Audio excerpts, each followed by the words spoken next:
जय गणेश दोस्तों, कैसे हैं आप सभी लोग। एक बार फिर से सभी का बहुत बहुत आभार कि आप लोग आए हैं अपना बेशकीमती समय निकाल के मेरा व्लॉग देखने के लिए। तो चलिए शुरू कर लेते हैं आज का वीडियो। तो रोज की तरह आज भी फ्रेंड्स वॉक कैंसिल हो गई बारिश की वजह से। रात भर बरस रहा है और सुबह भी बारिश नहीं रुकी थी। मतलब बारिश रुकी है 8 बजे के अराउंड, जब वॉक पे जाने का कोई मतलब नहीं रहता है। और यूजुअली मैं 6 बजे चली जाती हूँ, 7 बजे वापस आती हूँ और उस वक्त बहुत भीषण बारिश हो रही थी। तो फिर जो है बारिश जाने का मतलब वॉक पे जाने का प्लान कैंसिल हुआ और फिर मैंने अपने लिए दूसरा काम ढूंढ लिया और वो है ड्राइंग रूम की क्लीनिंग। क्योंकि पूरे घर की क्लीनिंग तो मैंने आपके साथ शेयर कर ली, लेकिन ड्राइंग रूम की ऊपर ऊपर से तो मैं सफाई कर लेती हूँ, लेकिन अच्छे से खिड़की वगैरह, डस्टिंग, पंखा, ये सब कुछ नहीं हो पाया था। जाने से पहले भी जब ट्रिप पे गए थे वहाँ जाने से पहले भी नहीं हो पाया था। और आके जो है मेरे साथ मेरी भतीजी भी आ गई थी। तो ये तीनों बच्चे ड्राइंग रूम में ही सो रहे थे क्योंकि एसी 2 ही कमरों में है। एक में मैं और मेरे हस्बैंड सोते हैं और एक में ये तीनों बच्चे सो रहे थे। तो तीनों का ही वहाँ साम्राज्य फैला हुआ था, तो बिल्कुल भी सफाई करने का मौका नहीं लग रहा था। तो अब जब वो चली गई है और मेरे दोनों बच्चों ने, अब हम एक ही रूम में हम चारों ने सोना शुरू कर दिया है, तो ड्राइंग रूम बिल्कुल खाली हो गया और अब मुझे इसकी सफाई करनी है। तो इसकी जो सोफ़ा कवर और ये सारी चीज़ें हैं, ये तो मैंने वॉश कर लिया था, आपके साथ शेयर भी किया था, लेकिन इसकी सफाई कमरे की नहीं हो पाई थी। तो वही मैं कर रही हूँ और लॉन्ड्री मैंने लगा रखी है। तो उस कमरे को साफ़ करने से पहले मैं अपनी छोटी वाली बेटी का रूम क्लीन कर चुकी हूँ। तो इसको साफ़ करने में मुझे समय नहीं लगा था क्योंकि अभी 1 महीना ही हुआ इसकी डीप क्लीनिंग करे हुए। तो इतनी ज़्यादा डस्ट का मौसम भी नहीं है क्योंकि बारिश वगैरह हो रही है। तो जो एक धूल वाला मौसम होता है ना, वो तो है नहीं, तो इतनी गंदगी यहाँ नहीं थी। लेकिन ये है कि लगे हाथ वाला हिसाब हो गया कि चलो वो कर रहे हैं, वो वाला कमरा साफ़ करें, तो इस पर भी एक हाथ मार दें। तो बेडशीट्स वगैरह इसकी निकाल दी है।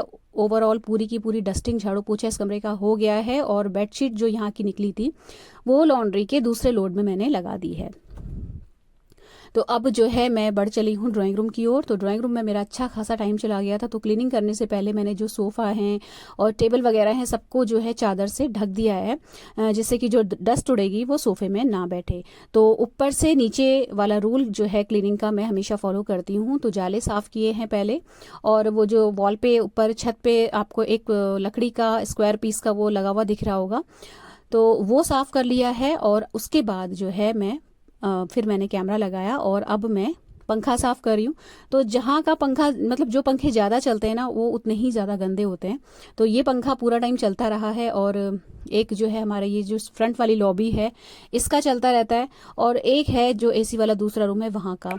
तो इन तीनों कमरों के जो पंखे हैं ना, ये बहुत गंदे होते हैं। तो इनको टाइम टू टाइम जो है डस्टिंग इनकी करनी पड़ती है। तो ये पंखा साफ़ किया है पहले। तो ये जो सीढ़ी होती है ना, ये सीढ़ी लगा के सारे काम बहुत इजी हो जाते हैं। बिना सपोर्ट के भी आप खड़े रह पाते हो। तो बहुत ही लाइट वेट और बहुत ही आरामदायक सीढ़ी है ये। और मतलब बहुत आसानी से इसे सारे ऊपर चढ़ने वाले, ऊंचाई पे चढ़ने वाले सारे काम मैं इससे कर लेती हूँ। तो बस पंखा साफ़ किया है। और डस्टिंग वाला कोई भी काम करने से पहले मैं सर ज़रूर कवर कर लेती हूँ, क्योंकि मैंने कल ही हेड वॉश भी किया है। तो मतलब बाल गंदे ना हों, और थोड़ा सा धूल से भी बाल डैमेज भी बहुत हो जाते हैं। तो सर को कवर कर लिया पहले, और 3-4 डस्टर लेके और अपना जो ब्रश है वो लेके मैं आ गई थी ड्राइंग रूम में। तो इसके बाद जो है फिर ये अपना पंखा साफ़ किया है। पंखा साफ़ करने के बाद ट्यूबलाइट हो गया, पंखे ये जो पर्दा है उसकी रॉड हो गई, ये सब साफ़ करी। उसके बाद फिर मैंने विंडो क्लीन करी। तो सब कुछ बहुत जल्दी जल्दी मैं आपको 2x की स्पीड से दिखा रही हूँ। इतनी जल्दी नहीं होता है कोई भी काम, मतलब टाइम लग जाता है अच्छा खासा। तो 1 घंटा मुझे लग गया था अच्छे से साफ़ सफाई करने में। और थोड़ा सा मैंने टाइम का ज़्यादा मतलब टाइम लगा के भी काम किया। थोड़ा आराम आराम से मैं कर रही थी, क्योंकि अर्ली मॉर्निंग के उठे हुए हैं, वॉक पे जाना कैंसिल हो गया, तो बहुत सारा टाइम बच जाता है। और एक बार उठ जाओ तो नींद भी जल्दी आती तो है नहीं, तो इससे तो लगता है कि चलो कोई काम ही निपटा लो। तो फिर इसके बाद जो है जब मैंने विंडो क्लीन कर ली, तो विंडो की क्लीनिंग ना मैंने आपसे बहुत पहले कई बार ब्लॉग्स में शेयर की हुई है कि मैंने कैसे करती हूँ अपने घर में विंडोज़ की क्लीनिंग। तो मैंने विंडो वाला पार्ट छोड़ दिया। उसके बाद जब पंखा साफ़ हो गया, ऊपर से नीचे की डस्टिंग हो गई, जाले निकल गए, विंडो क्लीन हो गई, तो उसके बाद जो है मैंने अपने ये शो पीस और ये जो कॉर्नर है इसकी डस्टिंग करी है। तो जब यहाँ पर मैं डस्टिंग करते हुए पहुँची हूँ, तो यहाँ पे मैंने दूसरा डस्टर ले लिया था, क्योंकि जो डस्टर है बहुत गंदे हो जाते हैं धूल वाले। तो साफ़ सुथरा डस्टर लेके फिर मैं यहाँ की जो है सफाई कर रही हूँ। तो ये जो आपको स्टैक्स दिख रही है ना जिनमें मैंने सामान रखा हुआ है, ये ऑनलाइन ही ऑर्डर करी हुई थी और बहुत अच्छा काम कर रही है। मतलब मैं इतनी जल्दी ऑनलाइन बहुत जल्दी चीज़ें नहीं मंगाती, थोड़ा सा मुझे कम ही विश्वास होता है। तो लेकिन ये बहुत अच्छा काम कर रहा है, मतलब बहुत इजीली लग भी गया और अच्छा है, फिनिशिंग भी अच्छी है इसकी। और जो है वुडन लकड़ी का है ये, तो पॉलिश वगैरह सब कुछ करा हुआ है ना, तो बहुत साफ़ सुथरी इसकी फिनिशिंग है। उसमें लगा हुआ सामान बड़ा अच्छा सा दिखता है। तो जब ये आ गया था तो आने के बाद इसको मतलब ख़रीद के मैंने पहले इंस्टॉल करा है और उसके बाद ही इस पे सारी चीज़ें जो लगाई हैं ये बाद में ख़रीदी गई थी। तो ये जो एक छोटी सी आपको ये दिख रही होगी, ये मोड़ा सा जिसको मैं क्लीन कर रही हूँ, ये बहुत पुराना हमारा मोड़ा है और ये डिस्कार्ड किया जाने वाला था। लेकिन ये पुरानी सी चीज़ें, जो पुराने फर्नीचर होते हैं बड़े अच्छे से लगते हैं ना, मन नहीं करता इनको एकदम से फेंकने का। स्पेशली जो बेंत वाले फर्नीचर होते हैं ये मुझे बड़े पसंद हैं, तो मैं जल्दी इनको हटाती नहीं हूँ। तो ये अभी भी चला आ रहा है, बस इसकी डस्टिंग करती रहती हूँ टाइम टू टाइम। और ये जगह बदलता रहता है इसका, कभी मैं यहाँ लगा लेती हूँ, कभी ये मंदिर के कमरे में चला जाता है। तो उसके बाद जो है फिर ये सब करने के बाद फिर मैंने ये जो लिप्पन आर्ट वाला ये वॉल डेकोर है ये निकाला, इसकी क्लीनिंग करी। तो ये भी बहुत इजीली साफ़ हो जाता है, बस जो कपड़ा है वो साफ़ सुथरा होना चाहिए। तो इसके जो मिरर्स वगैरह हैं अच्छे से साफ़ हो जाते हैं। और इसमें कोई फ्रेम नहीं है, ये ऐसे ही खुला हुआ, मतलब बिना फ्रेम का है ये, फिर भी ये एकदम से चमक जाता है क्योंकि मैंने इसमें सारा लिप्पन वर्क करने के बाद इसके ऊपर वार्निश करी हुई है और वार्निश करने के बाद मिरर चिपकाए हुए हैं। तो वार्निश की जो एक लेयर सी लग जाती है ना, वो बिल्कुल फ्रेम का काम ही करती है। तो कोई भी डस्ट होगी, कुछ भी होगा ना, तो डायरेक्टली आपकी पेंटिंग को या आपके आर्ट वर्क को अफेक्ट नहीं करता है। और जो वार्निश की वजह से अगर मैं इसमें हल्का सा गीला कपड़ा भी अगर मैं चाहूँ ना इसको साफ़ करना, तो बहुत ईजीली हो जाता है, मतलब आपका पेंट खराब नहीं होगा। तो ये जितने भी आर्ट पीस हैं ये सब अच्छे से मैंने साफ़ कर लिए, क्योंकि इतने अच्छे से मतलब बार बार मैं इनको नहीं निकालती हूँ। जब ऐसे ही ऊपर ऊपर से डस्टिंग, रोज़ वाली जब डस्टिंग और क्लीनिंग होती है ना, तब मैं इनको निकालती नहीं हूँ, बस ऊपर से ऐसे ऐसे कपड़ा मार देती हूँ। लेकिन जब अच्छे से जब चीज़ें सारी साफ़ कर रखी हैं तो फिर मैंने इनको निकाल के इनके पीछे से भी अच्छे से साफ़ किया। और ये जो ब्रश है मेरा हमेशा मेरे साथ रहता है क्लीनिंग के टाइम पे। तो जब ये क्लीनिंग हो गई उसके बाद झाड़ू पोछा सारा करके फिर मैं आ गई हूँ यहाँ पे थोड़ा सा अपने आप को सुस्ताने के लिए, पंखा चला के ठंडा पानी पिया है। उसके बाद 5 मिनट का ब्रेक लिया है, 5 से 7 मिनट का, और उसके बाद मैं चली गई थी नहाने के लिए। तो कोई भी काम करती हूँ तो ब्रेक ज़रूर लेना चाहिए, मतलब एनर्जी तो रहती है मॉर्निंग के टाइम पे, लेकिन हमें पूरे दिन काम करना है तो एक ही साथ सारा एनर्जी एक ही काम में झोंक के रखना कोई समझदारी नहीं है। थोड़ा थोड़ा रेस्ट करते रहो बीच में, तो आप आगे के लिए चार्ज होते रहते हो। तो बस ये पोछे की बाल्टी यहाँ से हटाई मैंने और ये जो सीढ़ी है इसको जगह पे रखा, यहाँ से सारे डस्टर्स हटाए और जो डस्टर जितने भी डस्टर लगे थे वो सारे के सारे फिर मैंने नहाते समय जो है वॉश कर लिए थे। तो यहाँ पे मेरा ड्राइंग रूम की क्लीनिंग का काम फाइनली ख़त्म हुआ। तो आज ना ये क्लीनिंग जो आज मैंने की है ये एक्चुअली मेरे प्लान में नहीं थी। मुझे आज सब्जी लेने के लिए जाना था और सब्जी भी अच्छी खासी सब्जी लेके आनी, क्योंकि कुछ भी नहीं है घर में। तो इसीलिए जो है मैंने सोच के रखा था कि वॉक से आके सीधे सब्जी लेने चली जाऊंगी, लेकिन जब वॉक जाना कैंसिल हो गया तो समय बचा था, इसलिए क्लीनिंग हुई है, नहीं तो ये क्लीनिंग आज के प्लान में नहीं थी। तो जब मैंने नहा लिया उसके बाद इतने में मेरे हस्बैंड भी आ गए थे, फिर हम सब्जी ले आए हैं। सब्जी ला के फिर ये दूध उबालना, चाय पीना, ये सारा जो काम किया है। और ये बाल मिठाई आप देख रहे होंगे, ये अल्मोड़ा की फेमस बाल मिठाई है, बहुत सारे लोग परिचित होंगे इससे।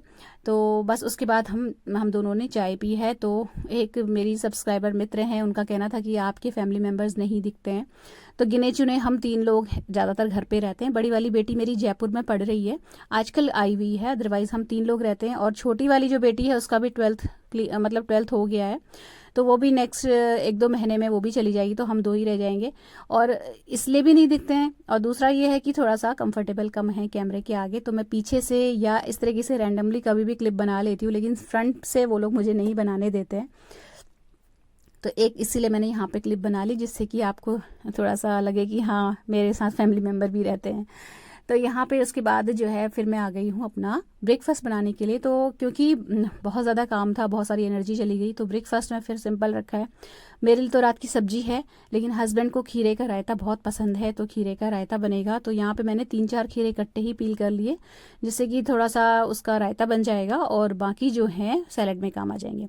और ये हरी सब्जी है चौलाई की और नारी का साग, ये मैं बाद में बीनूंगी, ये 2 बॉटल रखी हुई हैं दूध के बगल में, तो ये दोनों बॉटल दूध से भर के मैं फिर ऑफिस में भेज देती हूँ। ऑफिस में चाय बनती है इसकी।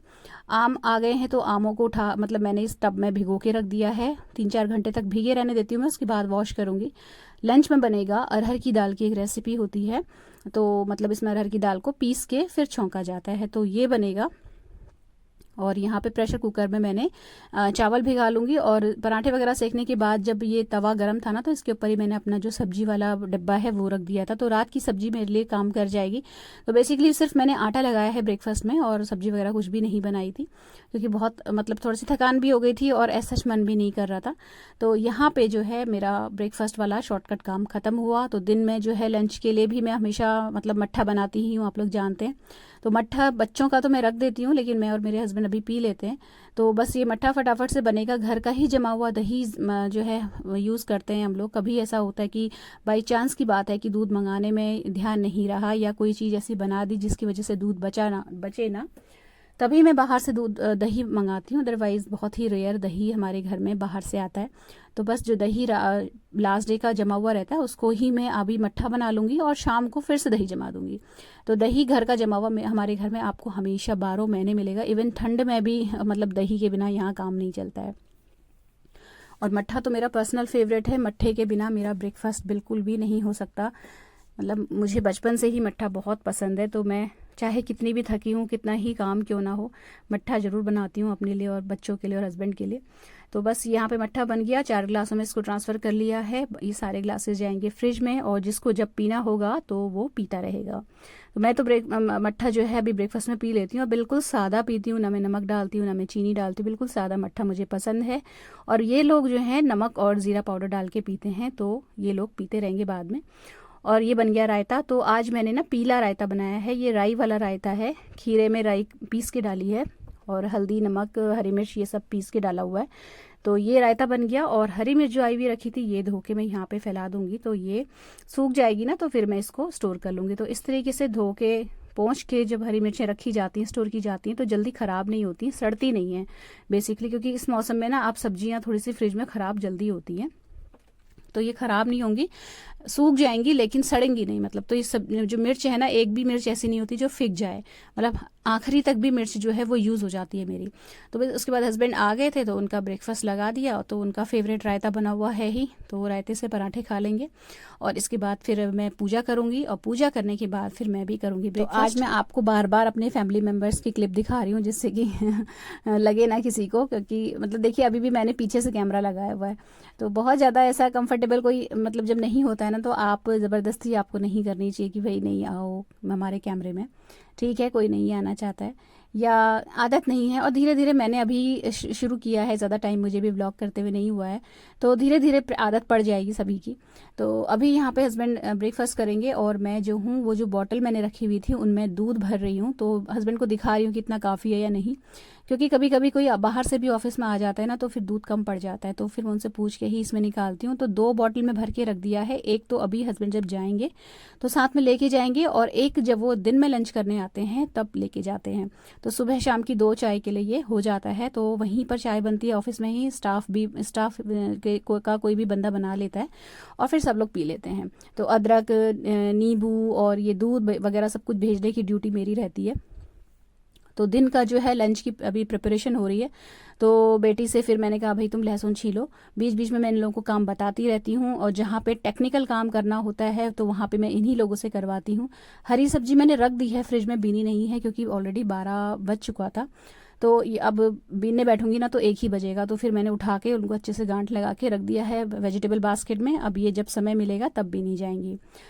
चावल भिगो के रख दिए हैं। आम जितने भी मैंने भिगो के रखे थे उनको धो के अच्छे से रगड़ के धो लिया है, और बास्केट में रख लिया है।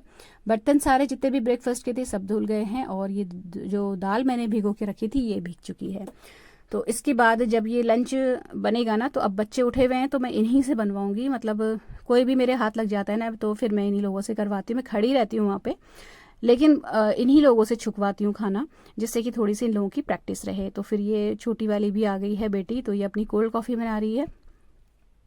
बड़ी वाली ने अपना दूध बना के पी लिया है। तो ये जनरली मॉर्निंग में ब्रेकफास्ट नहीं करते हैं क्योंकि थोड़ा लेट उठते हैं, तो उसके बाद फिर लंच में भूख नहीं लगती, तो ये लोग ब्रेकफास्ट में दूध पी लेते हैं या शेक बना लेते हैं अपने लिए। तो लंच के लिए जो मैंने आपको बोला था ना, अरहर की दाल पीस के मैं एक रेसिपी बनाती हूँ, तो उसमें क्या करते हैं ना, ये जो मिक्सी का जार है इसमें लहसुन और हरी मिर्च डाल ली है मैंने, और ये जो अरहर की दाल है इसको डाला जाएगा इसमें, और इसको फाइन पेस्ट इसका बना के बस सरसों के तेल में हींग जीरे का तड़का लगा के इसको डाल देते हैं, और ये बहुत अच्छी मतलब बनती है दाल। और इसको नींबू के साथ खाया जाता है, मतलब इस चावल में जब डालते हैं ना तो नींबू का रस ऊपर से अलग से निचोड़ते हैं, क्योंकि हमने इसमें खटास के लिए कुछ भी ऐड नहीं किया, ना टमाटर ना कोई दूसरी चीज़, तो इसमें नींबू डाला जाता है। तो मतलब बहुत बढ़िया लगती है, बहुत यम्मी होती है और बहुत जल्दी बनती है, सबसे बड़ी बात ये है। तो वो मैंने भिगो के रख दिया है, और बच्चों को दे दिया कि मतलब उनको एक हिंट दे दिया कि भाई 1:30 या 1:15 के अराउंड किचन में आ जाना, और तुम ही बनाओगे, मैं खड़ी रहूँगी। तो उसके बाद बच्चे कपड़े ले आए थे, क्योंकि कपड़े आज मैंने 2-3 लोड लगाए थे, क्योंकि क्लीनिंग करी थी ना, तो चादर वगैरह सब कुछ धुली थी। तो फिर वो कपड़े फोल्ड किए, और उसके बाद मैं अपनी बड़ी वाली बेटी से ये दाल बनवा रही हूँ। तो बस लोहे की कढ़ाई में ही इस तरीके की चीज़ें जो हैं वो मैं बनाती हूँ, बहुत अच्छा जो है लोहे की कढ़ाई का फ्लेवर आता है। और जो ये दाल होती है ना, जिसकी ये रेसिपी बन रही है, इसमें अरहर की दाल जो है छोटी कटोरी से मात्र आधा कटोरी दाल लगती है बस इस रेसिपी में। और ये जब पीस के इसको बनाते हैं ना, पीस के, तो ये फूलती है दाल, और बहुत मतलब आप समझिए आधी कटोरी दाल से ये पूरी कढ़ाई भर के पूरी की पूरी जो ये दाल है वो बन जाएगी। क्योंकि अरहर की दाल जब पीस के छौंकी जाती है तो बहुत ज़्यादा बढ़ जाती है, मतलब फूलती है ये, और बहुत गाढ़ा हो जाता है ये जब बनता है, मतलब जब ये गर्म होता है ना तो गाढ़ा होता चला जाता है। तो इसमें पानी एक्सेस में ऐड करना पड़ता है, मतलब भर के इस कढ़ाई में मैंने पानी डाला, और तब जाके ये ठीक ठाक कंसिस्टेंसी में आती है। बस इसमें नमक जाएगी, हल्दी जाएगी, और फ्लेवर के लिए इसमें लहसुन और हमने हरी मिर्च का पेस्ट बना के डाला ही था। तो बस एक उबाल लगाएंगे इसको, और धीमी आंच में इसको पकने देंगे। तो ये ना जब तक उबाल नहीं आता है इसमें, तब तक इसको हिलाते रहना पड़ता है, क्योंकि ये बहुत जल्दी तली में लग जाती है। तो इसको हिलाते रहना पड़ता है, खुरचते रहना पड़ता है नीचे कढ़ाई की जो तली होती है उसमें, नहीं तो ये लगने लगती है नीचे। तो ये देखिए इस तरीके से बन जाती है, पकने में भी ज़्यादा समय नहीं लगता, आप 10 मिनट के लिए पकाइए बस, फिर ये रेडी टू ईट हो जाती है। और नींबू का रस इसमें डाला जाता है। तो साइड में चावल में भी प्रेशर लगा दिया था मैंने। उसके बाद बच्चों ने लंच किया, और उसके बाद फिर किया हमने रेस्ट, और फिर ये है शाम की कुछ क्लिप्स। तो शाम को आज खीर की डिमांड है, तो जब मैं चाय पीने बनाने आई थी ना, तो चावल भिगो के चली गई थी। तो अभी खीर बनेगी और बनेगी भिंडी। तो अब जो है दिन में लंच बड़ी बेटी ने बनाया, तो अब जो है ये डिनर में छोटी वाली बेटी से मैं काम करवा रही हूँ, क्योंकि भाई बैलेंस भी करना पड़ता, नहीं तो बच्चों में आपस में लड़ाई हो जाती है कि भाई मैंने ये किया, ये कुछ नहीं करती है, या वो कुछ नहीं करती है। तो वो सारे क्लैशेस भी आपको निपटने पड़ते हैं, नहीं तो है क्या कि आप जो है बच्चों की लड़ाई में ही उलझ के रह जाओगे, और फिर आप क्या करोगे कि छोड़ो भाई कौन झंझट में पड़े, इससे तो अच्छा है कि खुद ही बना लो। और यही गलती हमें नहीं करनी होती है, क्योंकि हम तो बना ही लेंगे, हम तो कर ही लेंगे, हमें तो आता है, हमारा काम है। लेकिन ये लोग कब सीखेंगे? और आज की जनरेशन की सबसे बड़ी प्रॉब्लम यही है कि हम लोग इनसे करवाते नहीं हैं, और इन लोगों को इस तरीके की चीज़ें जो लाइफ स्किल्स होती हैं, कुकिंग, स्टिचिंग, इन लोगों को आती नहीं है। अब हम एज अ मदर हम लोग नहीं सिखाएंगे, और जब तक हमें तब तक तो चल जाएगा, हमारे बाद फिर क्या होगा इन लोगों का? आगे वाली जनरेशन के लिए बहुत बड़ा क्वेश्चन मार्क है। तो मुझे लगता है चाहे आपकी बेटी हो या बेटा हो, कुकिंग तो एटलीस्ट हमें सिखानी ही चाहिए, और बाकी स्किल्स चलिए कोई बात नहीं, लेकिन कुकिंग तो बेसिक है, हर बच्चे को आनी चाहिए। तो मैं इन लोगों के पीछे पड़ी रहती हूँ, भाई अब तुम बनाओ, अब तुम बनाओ। बीच में इन लोगों की लड़ाई भी बहुत होती है, उसको भी सुलझाना पड़ता है, कई बार बहुत ज़्यादा हेडेक हो जाता है कि भाई कौन झंझट में पड़े। लेकिन हम नहीं करेंगे, तो हम एज अ मदर अगर हम लोग नहीं कर पाए तो फिर कौन ही सिखाएगा इन लोगों को? माँ के हाथ वाला टेस्ट चाहिए तो माँ से ही सीखा जाएगा, तो ज़्यादा अच्छा रहेगा। तो बस यहाँ पे मैंने खीर में चावल डाल दिए हैं, और दूध में जब बॉईल आया था ना उससे पहले ही मैंने केसर डाल दी थी, जिससे कि वो अपना पकते पकते धीरे धीरे रंग छोड़ती रहे। तो चावल धीमी आंच में पक रहे हैं और केसर अपना रंग छोड़ रही है। इतने में मैंने इधर जो है सब्जी चढ़ा दी थी, क्योंकि भिंडी कट करने के बाद इन दोनों का प्लान बन गया बाहर निकलने का, घूमने का। तो फिर मैंने ज़्यादा फोर्स नहीं किया, लेकिन अपने हिस्से का वो काम करके गई है, भिंडी कट करके गई है, और शाम की पूजा भी वो ही करके गई है। तो लड़ाई नहीं होगी, और काम भी इक्वली डिवाइड हो गए, और मेरी हेल्प भी हो गई, और मेरा बहुत सारा समय भी बच गया। तो बस भिंडी इसने जब तक कट करी है, मेरा मसाला वहाँ पे बन रहा है। तो मैंने बस जो ये भिंडी है ना, तो मैं इसको हरी मिर्च और ये अपना प्याज के साथ छौंकना पसंद करती हूँ, मतलब बहुत अच्छा फ्लेवर मुझे लगता है हरी मिर्च का भिंडी की सब्जी में। तो जब तक इनकी भिंडी कटेगी, मेरा मसाला भून रहा है उधर पे, और मैं इधर पे जो है अपना ये थोड़े से बादाम चॉप कर लूँगी खीर के लिए।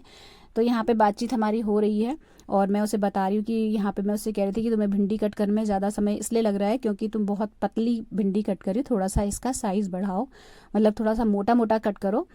तो ये चीज़ें कुछ तो आपको बताने से आती हैं, कुछ बच्चे जब करते हैं, करके गलतियाँ करते हैं तब आती हैं। मतलब ये कहना कि नहीं मम्मी हम कर लेंगे, सब कर लेते हैं, हम यूट्यूब देख लेंगे, ये सब कहने की बातें हैं। मतलब आप प्रैक्टिकली घर से जितना करवा के भेजेंगे बच्चों को, बच्चे आगे चल के उतनी ही खुशहाल ज़िंदगी जिएंगे, ऐसा मुझे लगता है। तो यहाँ पे भिंडी जब कट गई और मैंने अपने बादाम चॉप कर लिए, तो उसके बाद ये लोग निकल गए थे बाहर और फिर मैंने जो है भिंडी डाल दी अपने भुने हुए मसाले में। और इसमें नमक मिर्च तो नहीं डालूंगी क्योंकि मैंने हरी मिर्च अच्छी खासी डाली हुई है। नमक, हल्दी, धनिया पाउडर बस इसमें जाएगा और इसको एक बढ़िया सा मिक्स देके ढक के मैं इसे पका लूँगी। उधर जो खीर है वो भी अच्छी खासी गाढ़ी हो गई थी, तो फिर मैंने उसमें चीनी ऐड कर दी और चीनी जब इसमें मतलब पक गई तो उसके बाद फिर मैंने जो कटे हुए बादाम थे और थोड़ी सी किशमिश इसमें ऐड कर दी, क्योंकि खीर में मुझे किशमिश बहुत ज़्यादा पसंद है। खीर में हो गया, हलवा हो गया, इन सब चीज़ों में किशमिश मुझे बहुत ज़्यादा पसंद आती है, तो मैं ज़रूर डालती हूँ। तो बस ये तीनों लोग जो है खीर फ्रिज की रखी हुई ठंडी ठंडी पसंद करते हैं, लेकिन मुझे खीर जो है गरम पसंद है। मतलब बहुत खौलती भी नहीं, लेकिन थोड़ा सा गरम गरम सी खीर मुझे अच्छी लगती है, चाहे गर्मी हो या सर्दी हो, मैं गरम खीर ही खाती हूँ। लेकिन ये लोग फ्रिज की रखी हुई खाते हैं। तो इन लोगों की जो है मैंने 3 कटोरियों में डाल दी थी और फ्रिज में डाल दी खीर, थोड़ी सी जब ठंडी होगी उसके बाद। और मैंने अपनी खीर भगोने में ही रहने दी, तो जब मैं डिनर करूँगी तब उसी वक्त इसी भगोने में मैं खीर को थोड़ा सा गर्म कर लूँगी। भिंडी यहाँ पे पक चुकी है, आटा लग चुका है। इसके बाद बस हमने डिनर किया था और ये व्लॉग यहीं पर ख़त्म होता है। तो अगर अच्छा लगा हो तो प्लीज़ वीडियो को लाइक शेयर ज़रूर कीजिएगा, चैनल सब्सक्राइब करना बिल्कुल भी मत भूलिएगा। मिलते हैं अगले वीडियो में। Till then take care, stay healthy, happy and positive. Thank you.